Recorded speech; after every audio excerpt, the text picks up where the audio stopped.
한번 따라할까요? 여호와를 기뻐하라. 여호와를 기뻐하라.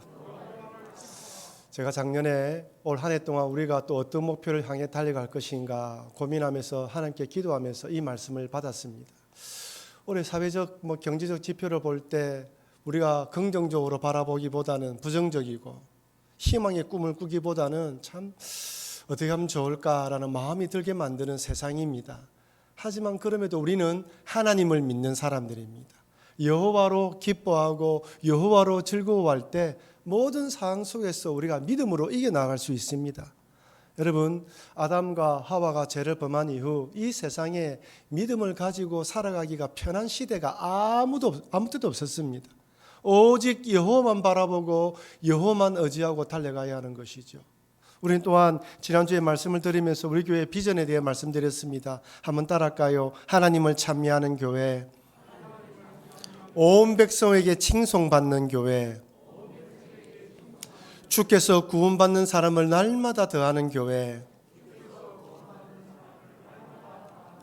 우리의 목표, 여러분 우리가 살아간 이유, 우리가 신앙생활의 목적, 여러분이 돈 버는 이유, 여러분이 땅에 살아가면서 방향을 둘 것, 하나님께 예배하고 가정과 그다음에 교회와 여러분의 생업터에서 사람들에게 칭송을 받아서 여러분들을 통하여 날마다 구원받는 사람을 더하는 성도 교회로 세워지는 것이 하나님이 우리를 부르신 목적입니다. 그러니까 여러분들이 살아가면서 나를 부르신 이유가 무엇인가? 예배하고 하나님께 온 백성의 칭송받아 구원받는 사람을 더하는 그런 성도가 된다는 것을 잊어버리면 방향을 상실해버립니다. 올 한 해 가운데에서도 여호와를 기뻐하시는 여러분과 제가 되기를 바랍니다. 이런 교회 되기를 사모하며 달려가시는 여러분과 제가 되길 주의 이름으로 축원합니다. 저는 이런 마음으로 1월 둘째 주일부터 말씀을 계속 전하면서 예배에 대해서 말씀을 전했습니다. 가인과 아벨의 예배를 비유하면서 향유를 부은 여인을 통하여 참된 예배가 무엇인가? 하나님이 기뻐하시는 예배가 무엇인가? 여러분과 나누었습니다. 지난주에 우리 교회 비전에 대해서 설교하면서 이런 교회가 되자고 말씀드렸고, 오늘 동일하게 새해를 또 시작하고 또한 1월달을 달려가면서 하나님께 예배하는 성도, 하나님께 동의하는 성도가 어떤 성도인가를 한번 살펴보면서 은혜를 나누자는 것이죠. 어떻습니까? 여러분들은 혼자서 여행하는 것을 좋아하십니까? 친구들과 어울려서 여행 가는 걸 좋아하십니까?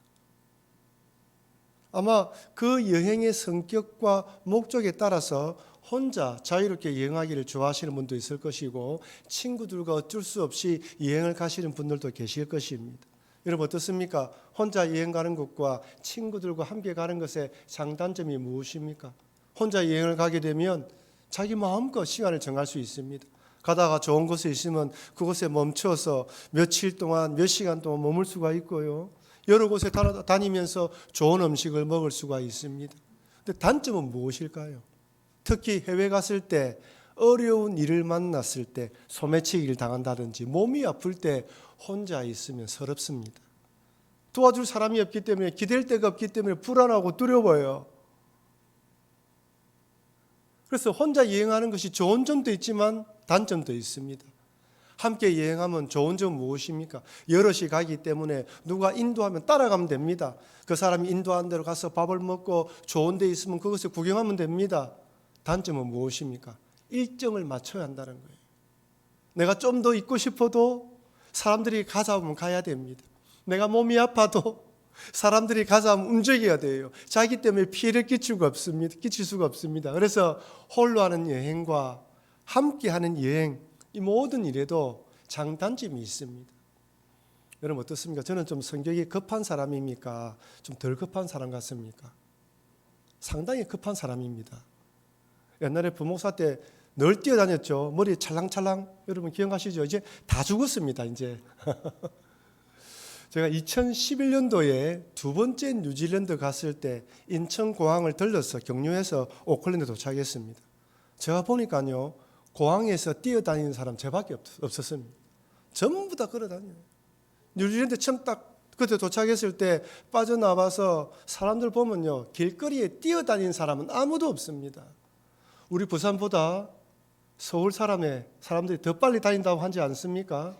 그런 걸 볼 수가 없어요.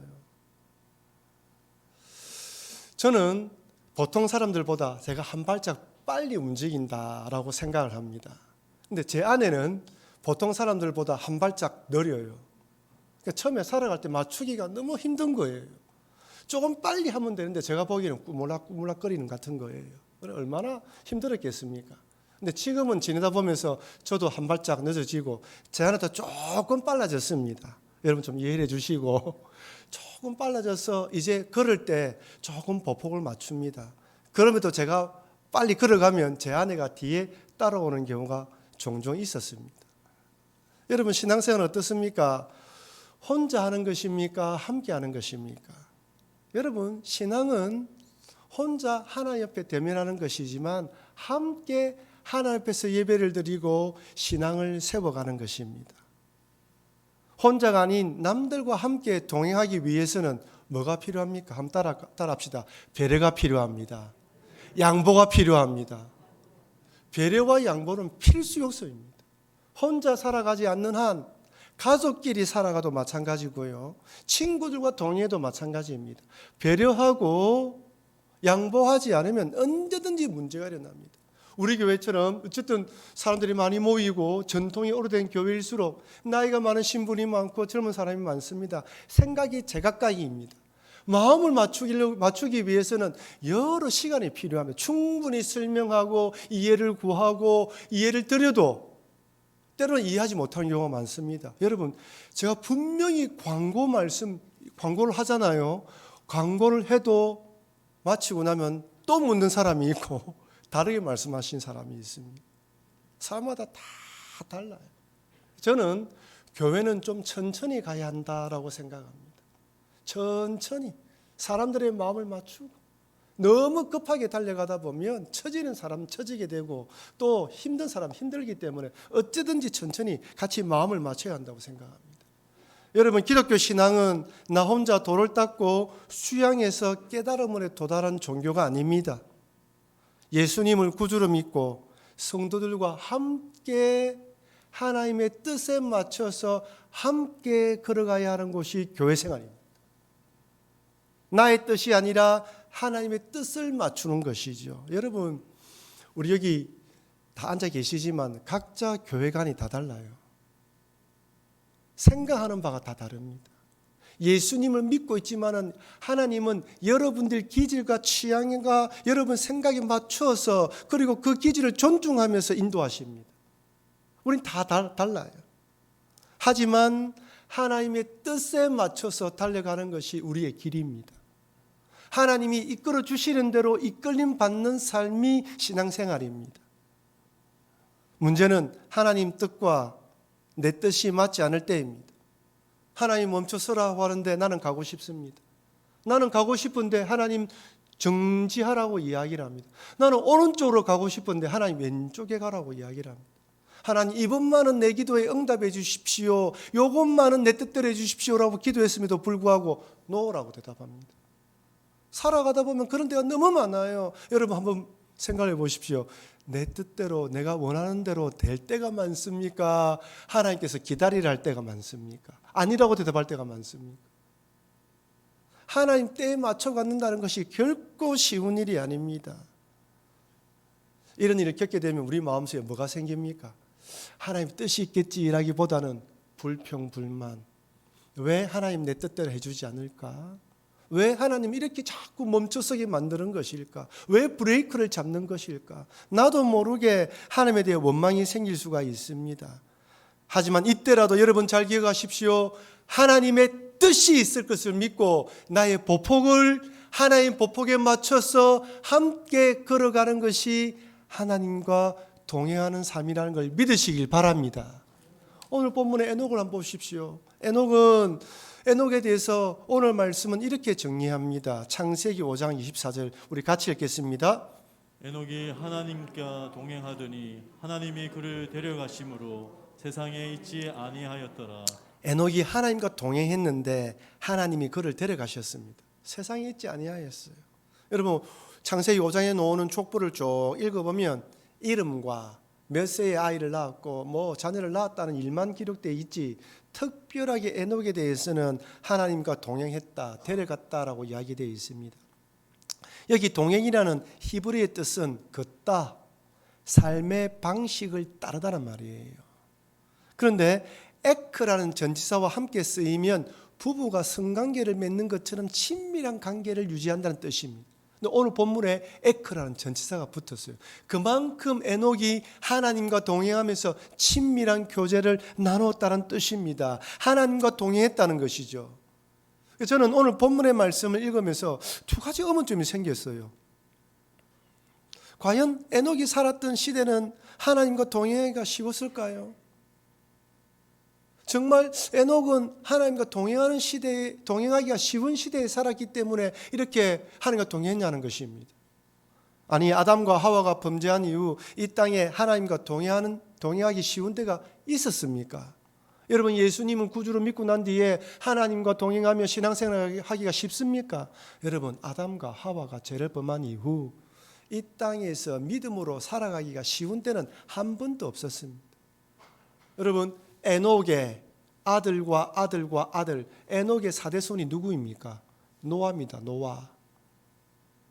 노아 때 죄악이 온 땅에 관영하여 하나님의 홍수로 세상을 멸망시키지 않으면 안 될 만큼으로 죄악이 관영했습니다. 그러면 노아 때만 그랬을까요? 아니죠. 그때부터 점점 사람들이 악해진 것입니다. 에녹도 동일하게 믿음을 지키기가 쉽지 않은 때입니다. 그런데 에녹을 하나님이 데려가셨어요. 저는 여기 에녹을 하나님이 데려가셨다는 것에 두 가지 궁금점을 유발했습니다. 첫 번째는 과연 에녹은 어떤 상태로 하나님께로 갔을까입니다. 우리가 이 세상을 떠나서 하나님께 가는 유일한 방법은 무엇입니까? 죽음으로 이 육신을 떠나서 영으로 하나님께 가는 것입니다. 그리고 예수님 재림하시면 부활의 몸을 입게 되어 있어요. 이것이 우리의 소망입니다. 그렇다면 에녹은 지금 어떤 상태로 하나님께서 데려가셔서 지금 어떤 상태로 하늘에 계십니까? 아니, 구약 성경에 죽음을 경험하지 않고 하늘로 가신 사람이 두 명이 있습니다. 한 명은 에녹이고 한 명은 엘리야 선지자이죠. 엘리야 선지자에 대해서 성경은 이렇게 기록되어 있습니다. 열왕기하 2장 11절 같이 읽겠습니다. 두 사람이 길을 가며 말하더니 불수레와 불마들이 두 사람을 갈라놓고 엘리야가 해오리 바람으로 하늘로 올라가더라. 한 명은 하나님 데려가시고 한 명은 하늘로 올라가셨습니다. 하나님 다 데려가신 것이죠. 그러면 어떤 상태로 데려가신 것일까요? 예수님처럼 부활의 몸을 입고 지금 하늘에 계신 것일까요? 아닙니다. 이들은 죽음을 통과하지 않고 하늘로 갔지만 부활의 몸을 입은 것이 아니라 영으로 올라가신 것입니다. 그들도 예수님 재림하시면 그때 부활의 몸을 입게 됩니다. 단지 죽음을 통과하지 않고 간 것입니다. 그다음에 두 번째로 제가 궁금했던 것은 도대체 에녹은 구체적으로 어떻게 하나님과 동행했을까요? 저는 이 구절을 읽을 때마다 조금 야속해요. 어떻게 구체적으로 동행했는지 좀 더 기록해 주면 좀 더 우리가 쉽게 이해하고 동행할 수 있는데 딱 동행했다로 끝나고 있습니다. 너무 아쉬운 거예요. 그런데 이 저자는 여기서 끝내면서 끝낸 것이 아니라 쭉 읽으면서 그 다음 장 창세기 6장에 노아가 하나님과 동행했음을 기록하고 있습니다. 창세기 6장 9절입니다. 이것이 노아의 족본이라. 노아는 의인이요 당대의 완전한 자라. 그는 하나님과 동행하였으며. 에녹이 동행했는데 그의 4대손 노아도 하나님과 동행했다라고 되어 있으면서 하나님과 어떻게 동행했는지를 기록하고 있어요. 하나님이 온 세상이 죄악에 관영해서 멸하기로 작정하시고 노아에게 방주를 만들라고 명령합니다. 한 번도 비가 오지 않았던 그 시절에 산에서 방주를 만든다는 것은 한마디로 미친 짓이죠. 그런데 노아가 방주를 어떻게 만드는지 이렇게 성경 기록되어 있습니다. 창세기 6장 22절 같이 읽겠습니다. 노아가 그와 같이 하여 하나님이 자기에게 명하신 대로 다 준행하였더라. 뭐라고요? 하나님이 자기에게 말씀하신 대로 명하신 대로 다 준행하였더라. 노아는 하나님께서 시키는 대로 다 준행했습니다. 자기의 생각에 도저히 이해가 되지 않았지만 하나님께서 원하시기에 그 말씀에 순종했던 거예요. 하나님은 노아에게 언제 비가 올 것인지 말씀해 주시지 않았습니다. 얼마 동안 방주에 머물러야 되는지 말씀해 주지 않았어요. 성경에 기록되어 있지 않습니다. 방주를 만들라고 했고 그 방주를 노아는 신실하게 만들었습니다. 그리고 방주에 타라고 할 때 방주에 탔습니다.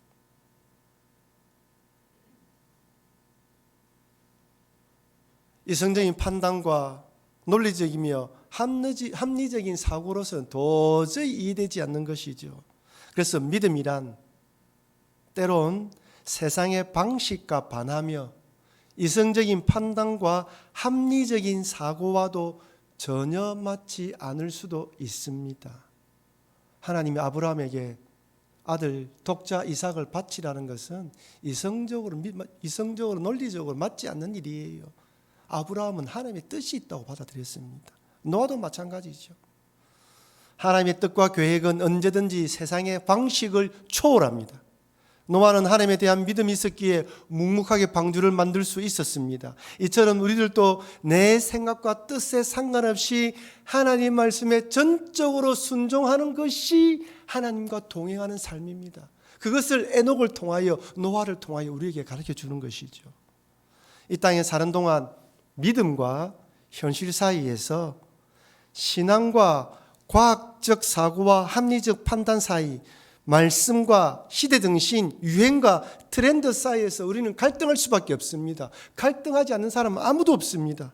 이때라도 하나님께 주시는 말씀을 잘 분별하여 순종하는 것, 이것이 바로 노아가 하나님과 동행한 삶이며 에녹이 주님과 동행한 삶입니다. 여러분, 이렇게 하나님과 동행하면 어떤 사람이 될까요? 이렇게 하나님과 동행하면 어떤 특징이 드러날까요? 두 가지 특징이 드러납니다. 첫 번째는 한번 따라합시다. 온유한 사람이 됩니다. 온유한 사람이 됩니다. 마태복음 5장 5절입니다. 온유한 자는 복이 있나니 그들이 땅을 기업으로 받을 것이며. 여러분, 이 말씀 많이 들었죠? 여기 온유는 무슨 말입니까? 인간관계에서 착하고 선하고 부드럽다는 말입니까? 그런 성품을 말하는 것이 아닙니다. 여기서 헬라어의 온유라는 말은 야생마가 어떻습니까? 길들이지기 전에 날뛰죠. 하지만 길들이지고 난 뒤에 주인의 말에 따라서 달려가라 하면 달려가고 서라고 하면 서는 그런 상태를 온유라고 표현하는 거예요. 여러분, 옛날 전쟁터에는 탱크가 없었습니다. 기병대가 있었죠. 총탄이 쏟아지고 활이 쏟아지는 곳을 향하여 기수가 말을 향하여 달려라고 이야기하고 채찍질을 가할 때 말은 가차없이 달려갑니다. 주인이 쓰라고 하면 씁니다. 이것이 바로 온유예요.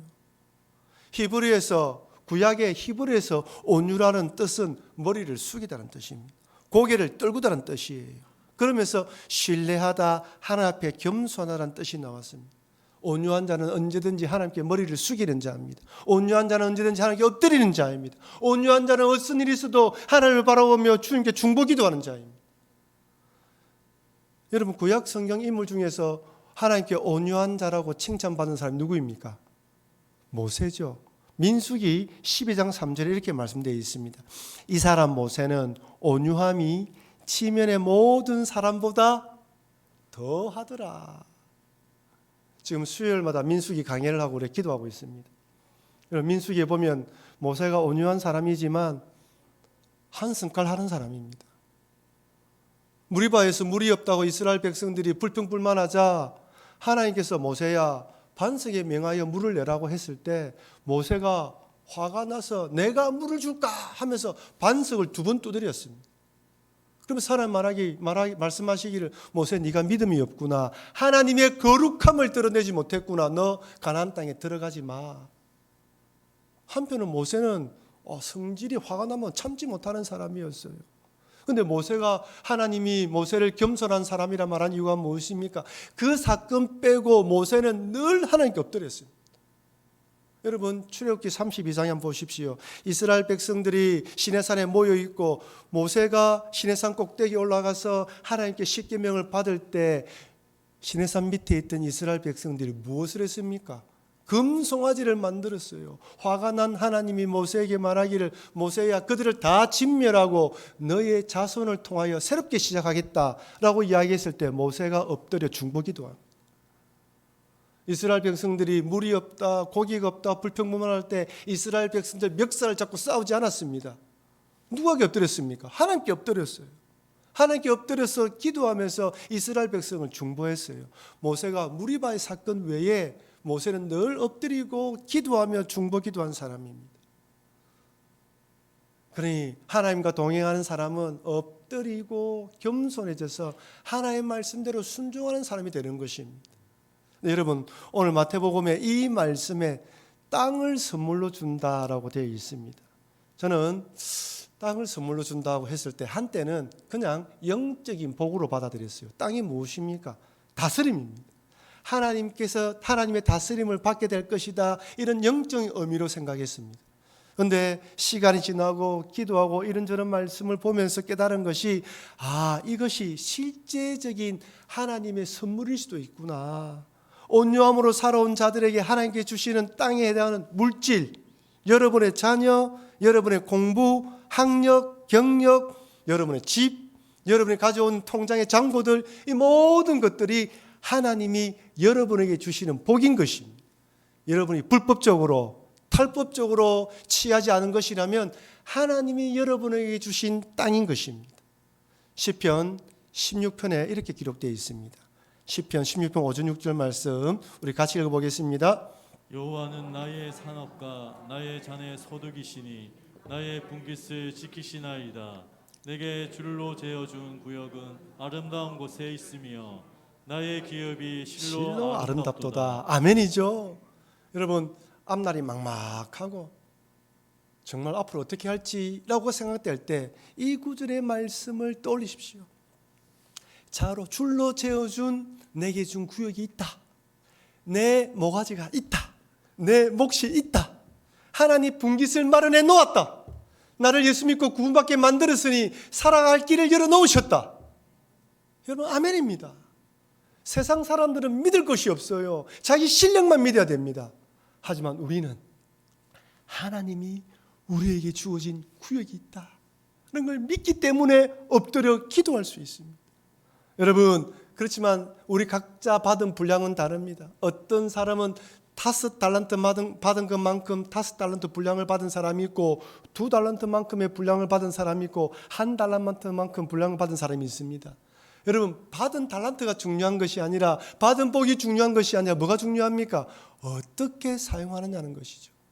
5달란트 받은 자가 5달란트만큼 이윤을 남기고 2달란트 받은 자가 2달란트만큼의 이윤을 남겼을 때 주님이 잘했다, 충성된 종이라 칭찬했습니다. 내가 받은 만큼 최선을 다해 섬기고 봉사하면 되는 것입니다. 하나님은 하나님과 동행하는 자, 온유한 자에게 땅, 분깃을 허락하십니다. 줄로 재어준 구역은 하나님과 동행한 자들에게 주시는 선물입니다.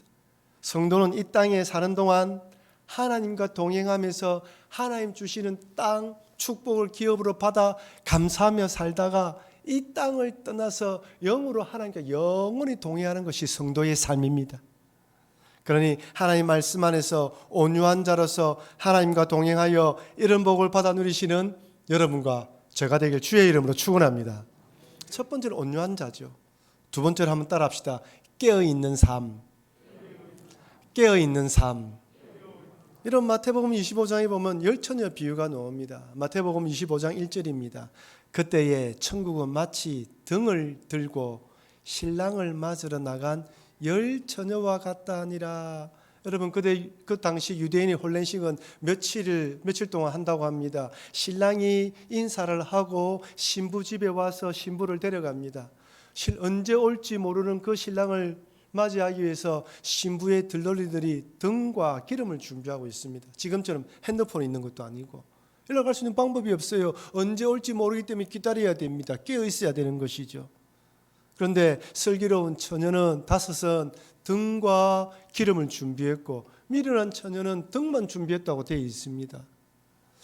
학자들에 따라서 이 기름이 무엇인지, 기름을 예비하지 않았잖아요. 그래서 기름이 무엇인지, 어떤 사람은 성령 충만한 삶이다, 어떤 사람은 믿음의 선한 행위를 말한다라고 이야기하기도 합니다. 근데 여러분, 여기서 중요한 것은 등에 기름이 아니라 깨어있는 삶입니다. 주님이 이렇게 말씀하셔요. 마태복음 25장 13절입니다. 그런즉 깨어있으라, 너희는 그날과 그때를 알지 못하느니라. 이 비유의 중요한 것은 언제 주님이 오실지 모르기 때문에 깨어있으라는 것입니다. 여러분, 10명의 처녀들이 다 졸며 잤습니다. 깨어있지 못했어요. 그렇다면 이 깨어있으라는 말씀은 언제 주님이 오실지 모르기 때문에 일상생활도 포기하고 밤에도 잠도 자지 않고 하늘만 바라보라는 것입니까? 모든 거 다 팔고 포기하고 교회로 와서 교회에서 먹고 자면서 주님만 바라보라는 것입니까? 그것은 아닙니다. 언제 주님이 오실지 모르기 때문에 항상 등불을 준비하고 맞이할 준비를 하라는 것이죠. 일상의 삶을 살아가되 주님이 다시 오신다는 믿음으로 선한 행위를 하며 성령의 충만함으로 주님 맞을 준비를 하라는 것입니다. 이것이 바로 깨어있는 삶입니다. 여러분, 이 세상이 우리를 어떻게 유혹합니까? 첫째는 세상에 푹 빠져 살게 만듭니다. 좋은 것, 만난 것, 좋은 장소, 여행, 좋은 옷, 세상의 좋은 것들로 우리의 모든 관심을 빼앗게 만듭니다. 교회 왔으면 주님만 생각하라는 거예요. 하나님 믿지 마라 이야기하는, 하나님 믿어라. 그래, 교회 가라. 그러나 네 생각은 세상에 푹 빠져 살아라. 그래서 푹 빠져 살게 만듭니다. 또 다른 방법은 무엇입니까? 냉랭한 가슴으로 살게 합니다. 목사에 실망하고 교회에 실망하고 성도들에게 실망하고 일 때문에 어려움 당하고 힘들고 어려움 만났을 때 마음에 상처받아서 냉랭한 가슴으로 차가운 마음으로 앉아서 신앙생활을 하라는 것입니다. 뜨겁게 기도할 필요도 없고 왔다 갔다 형식적으로 예배드리라는 거예요. 지금도 두 가지로 우리의 마음을 사로잡습니다. 냉랭한 가슴이든 세상에 푹 빠져 살든지. 요한계시록에 보면 사대 교회에 대해서 살았다 하는 이름을 가졌으나 죽은 자다라고 책망하면서 이렇게 권면합니다. 우리 요한계시록 3장 2절 3절 말씀을 같이 한번 읽어보겠습니다. 너는 일깨어 그 남은 바 죽게 된 것을 굳건하게 하라. 내 하나님 앞에 내 행위의 온전한 것을 찾지 못하노니 그러므로 내게 어떻게 받았는지 어떻게 들었는지 생각하고 지켜 회개하라. 만일 일깨지 아니하면 내가 도둑같이 이르느니 어느 때에 내게 이르는지 내가 알지 못하리라. 참 두려운 말씀이죠. 하신 말씀이 내 행위에 온전한 것을 찾지 못하였노니 신앙의 열매가 없다는 거예요. 내가 보니까 너 아무것도 없다. 냉랭한 가슴이구나. 세상에 푹 빠져 사는구나. 그래서 일깨우라는 말이 2번이나 반복되어 있습니다. 깨어나라. 정신 차리라. 주님 오실 때 얼마 남지 않았다라고 말씀하시는 것입니다. 이런 신앙의 자세로 언제 주님이 오실지라도 맞을 준비를 하라는 것입니다. 이것이 바로 깨어있는 신앙이며 주님과 동행하는 사람의 특징입니다. 사랑하는 성도 여러분, 에녹은 노아처럼 하나님의 말씀에 전적으로 순종하면서 하나님과 동행했습니다. 이렇게 하나님과 동행하면 온유한 사람, 하나님 앞에 늘 엎드리고 기도하는 겸손한 사람이 되어 하나님이 주신 땅을 기업으로 받으며 감사하며 하나님과 동행하게 됩니다. 이 땅에 사는 동안 하나님과 동행하면서 하나님께 주신 기업으로 감사하며 살아가시기를 바랍니다. 아울러 또한 하나님과 동행하면 믿음의 선한 행위와 성령 충만함으로 깨어있는 삶을 살게 됩니다. 그러니 올 한 해 동안 깨어있는 삶, 온유한 사람이 되어 주님과 동행하시면서 주님 주신 복을 받아 누리며 기뻐하시는 삶을 살아가시는 여러분과 죄가 되길 주님의 이름으로 축원합니다.